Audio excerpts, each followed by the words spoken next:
jaaykat ñi nga xam ne ñoo nekk ci marché central bu Mbour nag taxaw na ngir indi ak coppite ci seen ay intérêt niki noonu nag bëgg nañ am ay cantine ngir jaaykat yi ba noppi mën a liggéey ak grossistes yi. grossistes yi moom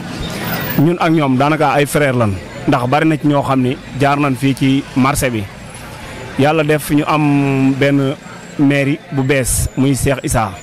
yàlla def bi mu ñëwee organiser na marché bi organiser boo xam ni ñëpp rafetlu nañ ko daal bàyyi nañ yoon wi nit ñaa ngi dem ci jàmm ak salaam kenn ku ne fi nga daan lal ba organiser nañ ko ñu toog fa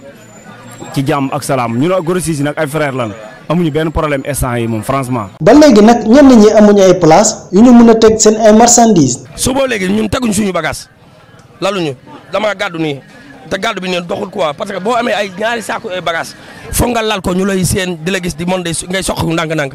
waaw mais boo gàddu nii kenn du waaw lii ma da sàcc lan may teg sax.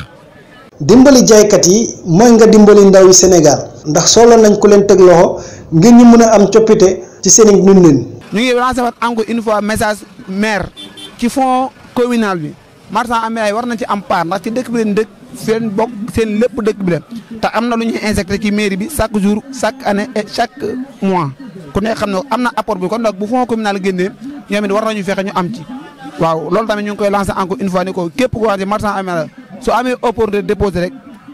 certification la nag mais nañ fexe ñoom it ban am ci rek loolu daal moom suñu message cri de cœur la message la ñuy lancé le maire. ñoo ngi ñaax kii di maire bi ngir mu mën a leen dimbali ba noppi jàpp développement dëkk bi.